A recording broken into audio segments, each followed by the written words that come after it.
철학과 간다고 어머니한테 말씀드렸더니 어머니가 펑펑 우시는 거예요. 네가 장남인데 네가 철학 공부해갖고 우리 뭐 다 굶어 죽재는 거야.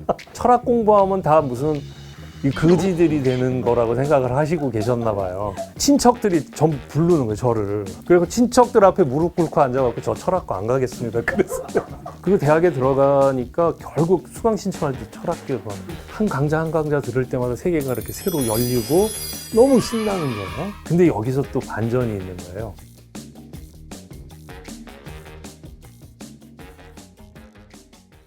저는 서울대학교 인문화연구원에서 근무하고 있는 김헌입니다.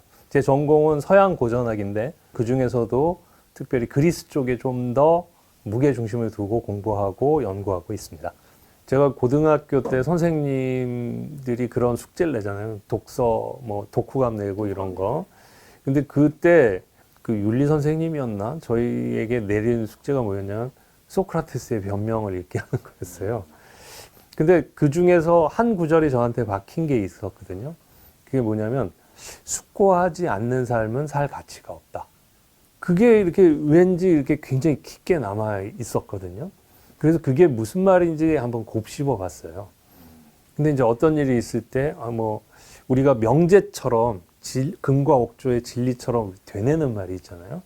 뭐, 이를테면 어떤 어려운 일이 생겼을 때, 넌 할 수 있어. 용기를 내야 이겨내. 이런 걸 막 되뇌는 어떤 자기 최면처럼 던지는 말이 있는데, 그 말을 수십 번 되새기고 그 되낸다고 해서 그게 숙고인가? 그랬을 때 그건 숙고가 아니죠. 그 숙고의 본질은 뭔가 봤더니 질문인 거예요. 내가 왜 이걸 해야 되지? 내가 정말 하고 싶은 게 뭐지? 내가 뭘 할 때 가장 재밌지? 그리고 난 진짜 이 상황에서 뭘 해야 되지? 이런 질문을 던지다 보면은 뭔가 답을 찾으려고 노력하게 되고 그러다 보면 삶의 어떤 의미를 찾을 수 있는 것. 그래서 이 말이 나온 거 아닌가? 생각해보니 그게 맞는 것 같아요. 그러니까 말을 이를테면 나 하고 싶은 것도 없고 뭐 이런 사람이 해야 할 일 중에 하나는 정말 내가 정말 뭘 하고 싶은지 스스로에게 묻고 한번 답을 찾아가려고 노력해보는 거죠. 그 뭐 여러 가지를 얘기할 수 있을 텐데요.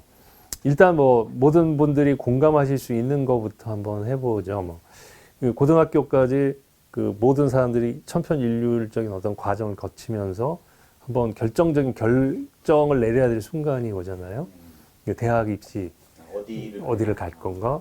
그러다 보면 이제 어떤 과를 가고 내가 무엇을 할 것인가 이런 쪽을 생각해 보게 되는데 저는 그때 이제 내가 뭘 하고 싶은 게 있었어요. 그게 이제 사실 철학 공부였어요. 철학이요? 예. 그 고교생 김헌이 예. 하고 싶은 게 철학이었어요?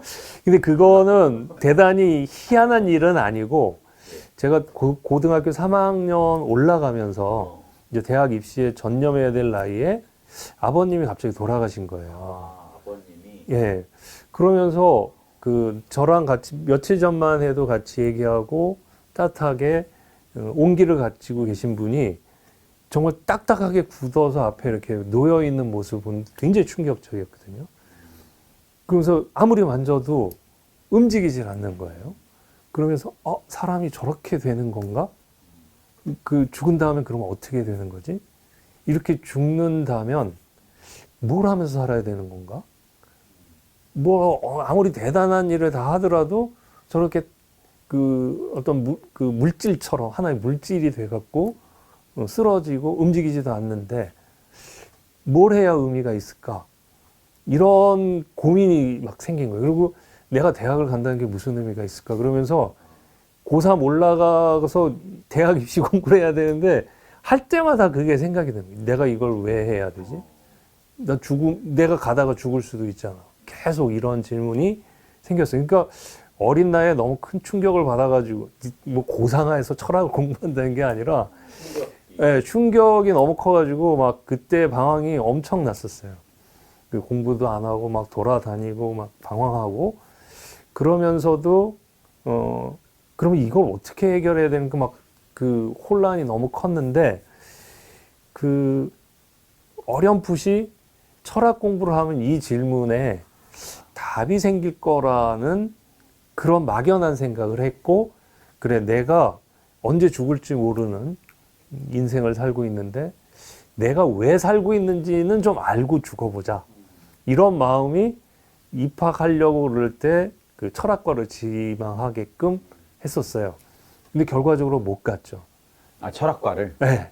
왜냐하면 철학과 간다고 어머니한테 말씀드렸더니 어머니가 펑펑 우시는 거예요. 안 된다고? 네. 야, 지금 아버님도 가시고 우리가 집안이 어려운데 네가 장남인데 네가 철학 공부해갖고 우리 뭐 다 굶어 죽재는 거야. 부모님들이나 친척들은 철학 공부하면 다 무슨 이 거지들이 되는 거라고 생각을 하시고 계셨나 봐요. 그래가지고 친척들이 전부 부르는 거예요, 저를. 그리고 친척들 앞에 무릎 꿇고 앉아갖고 저 철학과 안 가겠습니다. 그랬어요. 그러니까 내가 다른 말로 제가 지금 이 우주에서 얘기하는데 다른 말로는 내가 왜 살고 싶은지 묻는 삶을 안 갈게요. 이런 거잖아요. 철학과 간다는 게 철학 공부를 해서 무슨 철학 교수가 되겠다는 게 아니고 왜 저렇게 딱딱하게 굳어버릴 수밖에 없는 인간이 왜 살아야 되는 건지 그걸 좀 알고 싶어서 그게 철학 공부라면 난 대학에 가서 철학 공부를 해보고 싶다. 이런 이제 소박한 것을 가지고 갔거든요. 근데 결국은 하고 싶은 걸 못했던 거죠. 그래서 그 택하게 된 게 그 친척 중에 한 분이 이러는 거예요. 그분 너는 교사가 되라. 교사가 되면 시간이 많아서 네가 공부하고 싶은 거 다 할 수 있다. 가장 안정적인 네. 직업의 상징. 만약 이제 어디 취직하고 그러면 철학 공부 못 하잖아요. 그러니까 저를 그 설득하는 방법이 그거여갖고 설득이 그게 되네요. 됐어요. 그래갖고 제가 혹해서 결국 사범대를 지망하게 됐고 사범대 들어갔죠. 그리고 대학에 들어가니까 결국 수강 신청할 때 철학개론 뭐 이런 걸 듣게 되는 거예요. 그거 공부하면서 그 강의를 들으면서 그래 여기 들어왔어야 되는구나 이런 생각이 들더라고요. 그래서 결국은 제가 2학년 때는 철학을 부전공을 했고 대학을 졸업하면서는 철학과 대학원을 결국 가게 됐어요. 그러면서 결국 제가 생각한 게 뭐냐면 인간은 결국 하고 싶은 걸 하게 되는구나. 근데 여기서 또 반전이 있는 거예요. 그래서 철학 공부를 정말 재미있게 했었어요. 동양 철학이니 한국 철학이니 그리고 고대 철학, 근대 철학, 현대 철학 이게 한 강좌 한 강좌 들을 때마다 세계가 이렇게 새로 열리고 삶을 바라보는 거가 이 세계관이 막 열리니까 너무 신나는 거예요. 근데 뭘 하든 근원을 찾아가다가 보니까 그리스 고대 철학을 하게 됐어요. 그리고서 이제 철학과 대학원 가서 공부를 하고 그랬는데 거기 가니까 이제 학부 때 공부한 거랑 이제 수준이 다른 거예요. 그리스 원전을 읽어야 되는 거예요. 만약 셰익스피어를 전공하는데 번역본 갖고는 할 수 없잖아요. 그러니까 셰익스피어 원전을 읽어야 되는 것처럼 그리스 고대 철학 하니까 플라톤이냐 아리스토텔레스 이 그리스어 고전 그리스어를 읽어야 되는 거예요. 그래서 어렵게 막 고통스럽게 읽었는데도 불구하고 재밌었어요. 아무튼. 그래도 재밌었다. 네. 근데 문제는 그러니까 뭔가 풀릴 거라고 생각을 했던 거고 뭔가 이렇게 빛이 보이는 것 같더라고요.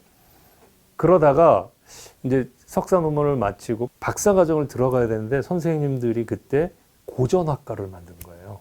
협동과정. 우리 한국 사회에서는 그리스어, 라틴어를 정말 집중적으로 그 가르치고 공부하고 연구할 수 있는 기관이 지금 한 군데도 없다. 그러니까 그걸 전문적으로 만들어야 된다. 이렇게 만들고서는 결국 제가 거기 1회 입학생이 돼버린 거예요. 거기 들어가서 공부를 하는데 플라톤, 아리스토텔레스를 읽던 거랑 호메로스의 일리아스, 오디세이아, 막 그리스 비극 이런 거 읽는데 너무 재밌는 거예요. 너무 재밌어야죠. 그렇죠. 아, 이 철학 공부는 그거 되니까 너무 고릿하고 재미없고 딱딱하고 추상적인 거예요.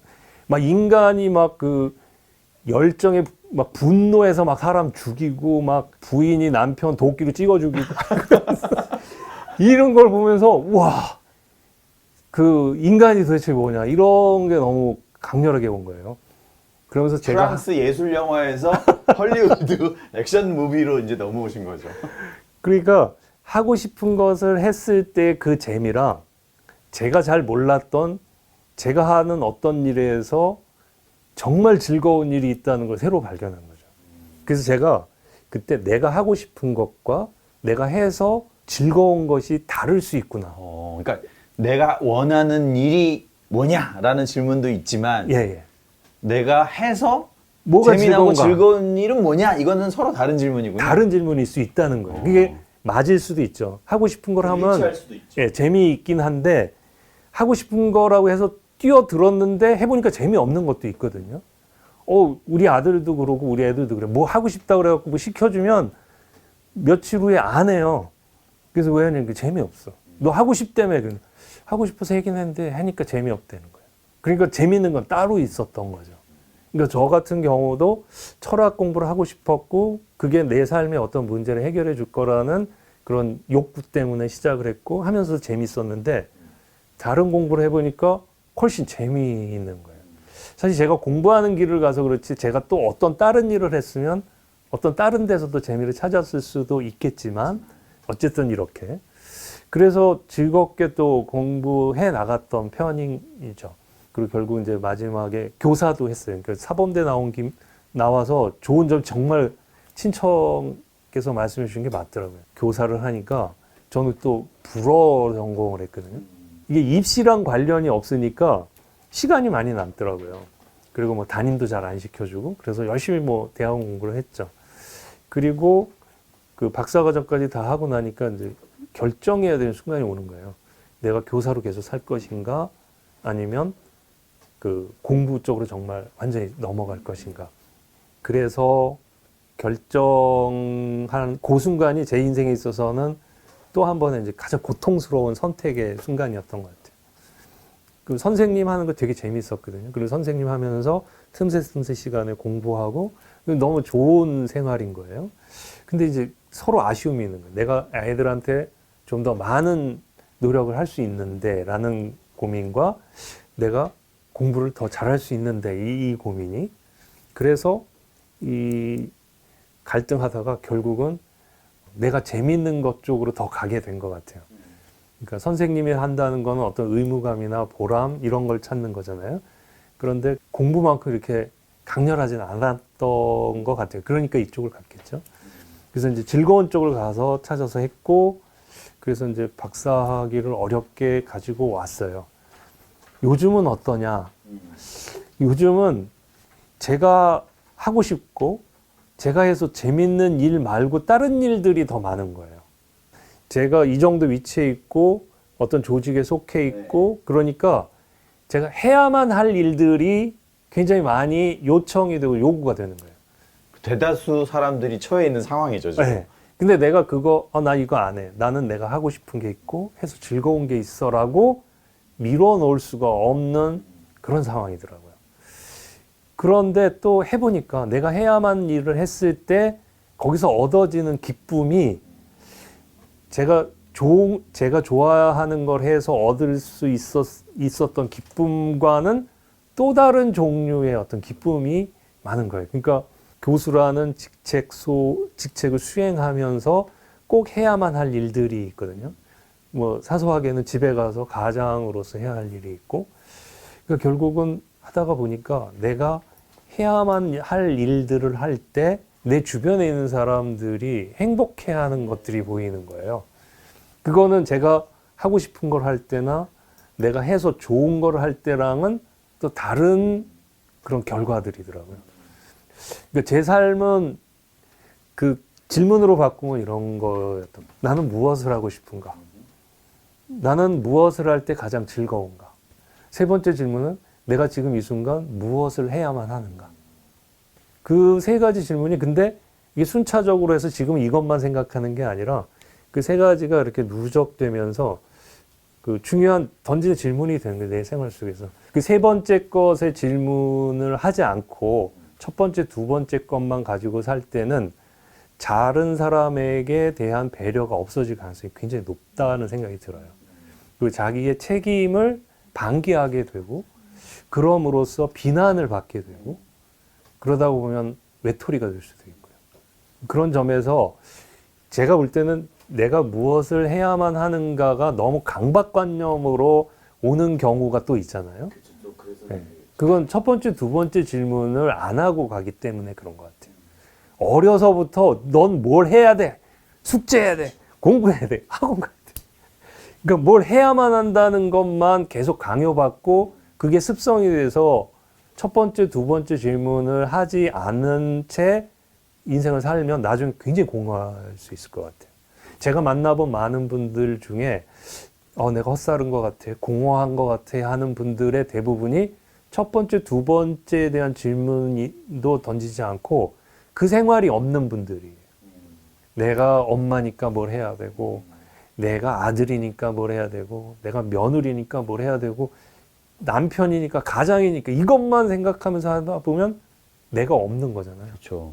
그것 때문에 뭐 우울해하는 사람도 많네요. 그렇죠. 나를 둘러싼 관계만 있지 그 관계의 주인인 내가 없는데 이 나를 만드는 질문이 첫 번째, 두 번째 질문인 것 같아요. 왜 우리는 새해만 되면 목표를 세우느니 계획을 세우느니 그럴까요?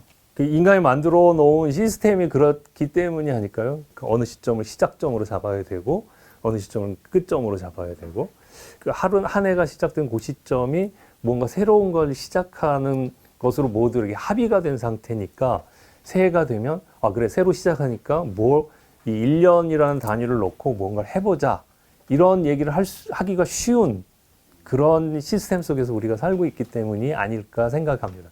만약 그런 시간관념이나 이런 주기적으로 반복되는 시스템을 우리가 갖지 않는다면은 사실 어느 시점이 시작이라고 말하기 어렵잖아요.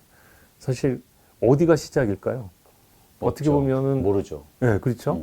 어떤 사람이 자기가 태어난 그 시점이 시작일 수 있잖아요. 그러니까 각각에게는 새해보다는 어쩌면 생일이 자기가 생을 처음 시작했던 그 시점이니까 그걸 단위로 해서 1년 동안 앞으로 어떻게 살겠다 이럴 수도 있는데 워낙에 사회 자체가 집단적으로 1월 1일 그때를 시작점으로 자꾸 시작하니까 그때 새로운 계획을 짜기를 새로운 계획을 수립하기로 요청받는 것 같아요. 사실 그게 함정이 있는 거죠. 왜냐하면 첫날은 굉장히 특별한데 첫날 지난 다음부터는 그냥 평일인 거예요. 그러니까 그 결심이 그만큼 이제 이렇게 죽어가게 되죠. 그러니까 제일 좋은 방법의 하나는 하루하루를 특별하게 생각하는 거라고 생각이 돼요. 뭐 이것도 제 개인적인 경험을 하나 말씀드리자면 제가 이제 지금 50대 후반으로 막 꺾어져 가는 나이인데 아홉수라는 나이가 있잖아요. 아홉수가 힘들게 온다고 그러는데 저는 그게 40대 말에 왔었어요. 40대가 뭐 불혹의 나이다 이렇게 얘기를 하는데 전 제 40대를 이렇게 둘러보면 그 유혹의 나이였던 것 같아요. 그냥 전부 그 의혹과 이런 거 투성이 내가 지금 잘 살고 있나 이런 걸 제일 많이 물어봤던 시기였던 것 같아요. 그 박사학위 마치고 왔는데 자리는 없고 그리고 막 떠돌고 다니고 그러니까 그 10년이 되게 힘들었었는지 40대 말 돼서 50대 넘어간 그 순간에 정말 이러다가 죽을 수도 있겠구나 그런 그 건강상의 문제가 오더라고요. 막 여기저기 불려다니고 막 그러다 보니까 그래서 이러다가 사람들이 죽는구나. 몸이 그런 정도로 안 좋아졌어요? 네. 근데 무슨 특별한 병이 있거나 무슨 암이 있거나 이런 거는 아니었고 이렇게 한의원에 갔더니 전반적으로 뭐가 안 좋아서 여기서 한 끗만 나가면 끝이라고. 그래서 이제 그때부터 몸 관리를 했는데 그때 이제 든 생각이 뭐냐면 내가 다음날 일어날 수 있을까? 이런 생각이 좀 들더라고요. 그래서 잠자리에 들 때 죽을 수도 있구나. 내일 아침 내가 못 일어날 수도 있구나. 이런 위기의식이 좀 있었어요. 그리고 아침에 딱 일어나면 너무 고마운 거예요. 하루가 더 좋아졌구나. 그래서 그때 생각한 게 뭐냐면 이제 그리스 로마 신화에 보면은 이 잠을 하나의 신으로 식격화시켜 있어요. 잠신. 네, 잠신이 있어요. 힙노스라고. 잠신은 자기는 안 자면서 사람을 자게 만드는 거예요. 그 수업 시간에 조는 사람은 잠신의 강림이 있었던 거죠. 근데 잠신의 형이 누구냐면 죽음의 신이에요. 그러니까 잠과 죽음은 형제가 아니라는 거죠. 그래서 생각해 보니까 그런 상상력이 일리가 있다. 그걸 느꼈어요, 제가. 자면서 우리가 보통 그러잖아요. 영원한 잠에 드셨다. 영면하셨다. 그럴 때 모습도 똑같잖아요. 네, 모습도 똑같잖아요. 움직이고 안 움직이는 차이는 좀 있지만. 그러니까 결국은 죽음은 영원한 잠이고 잠은 짧게 죽는 거 아닌가. 죽음의 연습이다. 이런 생각이 좀 들더라고요. 그래서 그때 무슨 생각이 들었냐면 나는 매일 죽고 그 다음날 새로 태어나는구나. 그러면서 이제 아침에 일어나면 꼭 하는 습성이 오늘 아침부터 저녁까지 뭘 할지를 이렇게 쭉 적어 놓는 게 이제 습성으로 굳어졌죠. 요걸 잘하면 오늘 하루를 잘 산 거다. 그러면서 그렇게 하루하루를 나가는 삶을 지금 살고 있다고. 물론 이제 완벽하진 않지만 그 이전과는 달리 새해 첫날 결심하는 것과는 달리 저는 매일매일 아침을 새롭게 이제 결심하는 그런 습성을 좀 갖게 됐어요. 그래서 혹시 여러분들이 그 새해에 했다가 금년도 망했다.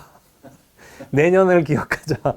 이러잖아요. 보통 한 2월 말 되면 그런 걸 느끼죠. 그러다 그런 게 쌓이면 이번 생은 끌렀다 그러잖아요. 다음 생에 보자 막 이러는데 그러시지 마시고 제 경험에서 이제 말씀드린다면 매일매일을 내 삶의 한 주기를 아주 중요한 주기로 아침과 저녁을 밤을 잡아두시면 훨씬 덜 자신에게 미안하게 살 수 있지 않을까. 저는 이제 저 자신을 이렇게 되냈거든요. 오늘 하루가 또 선물로 주어졌구나. 네. 호유 다행이다. 하루 더 살 수 있어. 물론 여러분 건강하시니까 그런 생각 안 하실 수 있는데 건강해도 그 생각을 해보세요. 그러면 정말 하루가 꿀 같아요. 세바시 인생질문 100 프로젝트는 그동안 저희가 만들었던 1300개의 세바시 강연 컨텐츠 중에 100개를 선정했습니다. 그 100개가 다시 질문이 됐고요. 그 질문에 각각의 3개의 질문씩 총 300개의 질문이 달려있는 겁니다. 그 질문에 여러분만의 답을 써주십시오.